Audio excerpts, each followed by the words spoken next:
For a closer look at the coming Trump-Biden face-off, we want to bring in our political panel this hour. Tom Borelli, a Newsmax insider and contributor with America's Voice News. Also, Lori Watkins, a Democratic strategist and former Obama advisor. Welcome to you both. Excited to get your thoughts here. Tom, we'll start with you. How much are you reading into these polls? Emma, I'm not really reading much into these polls. I feel like Yogi Berra, remember deja vu all over again in 2016. Hillary Clinton was way ahead in the polls, and look what happened. We have President Trump in the White House.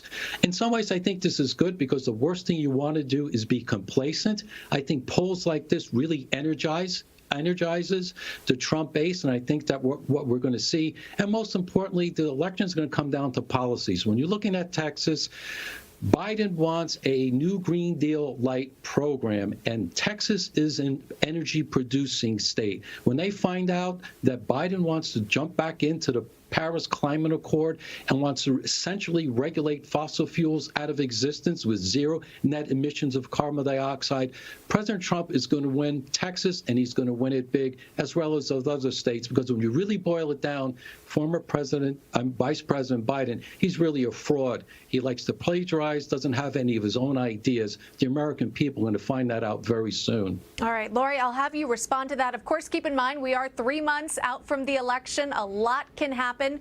Do you think we'll see Biden making his progressive stances a little bit more prevalent here? Will we hear from him as he tries to win over those voters who might have previously voted for Bernie Sanders?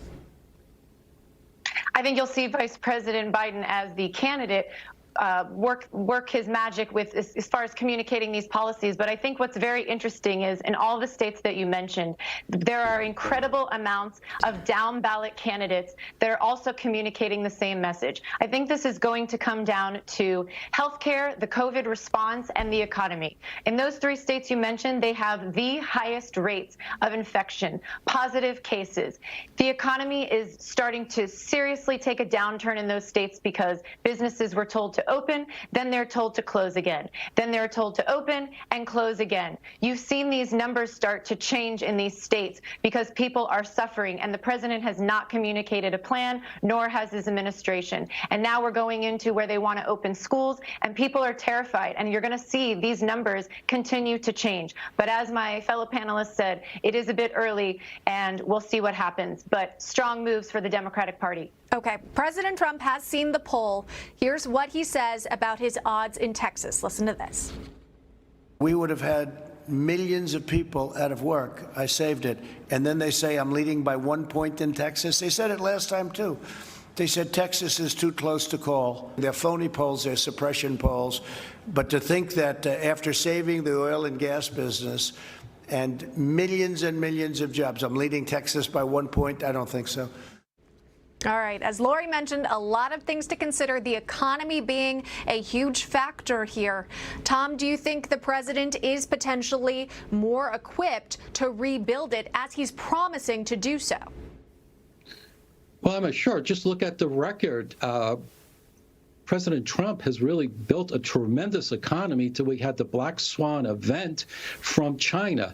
And remember, former Vice President Joe Biden, he wasn't for closing our border with China when we knew the virus was coming in. But going back to President Trump, he had the lowest unemployment rate for blacks, Hispanics, women, military. He did it once, he can do it again. He just needs another chance, and the American people are going to give him that chance. All right, I want to switch gears, talk to you about the topic of mail-in ballots, and show you something that President Obama actually tweeted out yesterday. He said voting by mail shouldn't be a partisan issue, especially during a pandemic. Everybody should be able to request an absentee ballot and make their voice heard in every election. And Lori, it's really not absentee ballots that are the issue here. Absentee ballots, they've been used successfully for years, including by President Trump. It's that mail-in voting that's being debated here. What do you think President Obama is really trying to say? encourage everyone to request a mail-in vote, a mail-in ballot, and that's what it's going to come down to. Here in the state of Florida, I can tell you that over 1 million voters have requested a vote by mail. I myself received one in the mail just yesterday for the August primary. They're coming earlier than they have ever before, and it's up to these two parties of who is going to get out the message, whether that's reminding voters that they need to request that and providing them information, because voters are having to change their habits if they aren't used to doing that in the past, and then turning out the vote. It's all about the get out the vote. But the more people that request their vote by mail, the safer they're going to be, because as we've all seen, the fluctuation of the up and down going back with whether people are staying at home, whether things are reopening. I know voters do not want to leave it up to chance and put themselves at risk by waiting in line on Election Day. And Lori, you're talking specifically about those requests made by voters to receive their ballot by mail, which is absentee voting, and that's been going on, for many years prior to the pandemic, of course. And Tom, as we've spoken about many times before, there is the difference between requesting an absentee ballot and then sending out mass mail-in ballots to people without confirming they are who they say they are and they are where they actually live.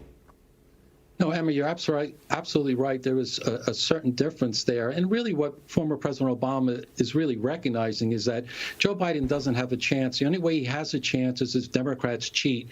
And we know by carpet bombing mail-in ballots, it is the best way, opens the door for massive cheating. It's hard to keep the integrity of our system intact when you can't have that voter integrity really monitored. There's voter rolls in states are horrible. In Los Angeles, they're now removing something like 1.5 million people from their voter rolls. So carpet bombing ballots is just a horrible idea for our democratic process of electing people. Final comment Emma, from Lori, and then we got to go. thing. Yep, go ahead. Oh, I wanted to add that I don't think the president and the GOP is doing themselves any good here by continuing to relay the message that this is all about fraud. They are hurting themselves by not encouraging their voters to request by mail, because that is, in fact, how this election is going to be won. All right, we'll leave it at that. Lori Watkins, Tom Borelli, thank you for coming on today and sharing your thoughts. We appreciate it. Thank you. Thanks, Emma. You got it. Coming up next, an update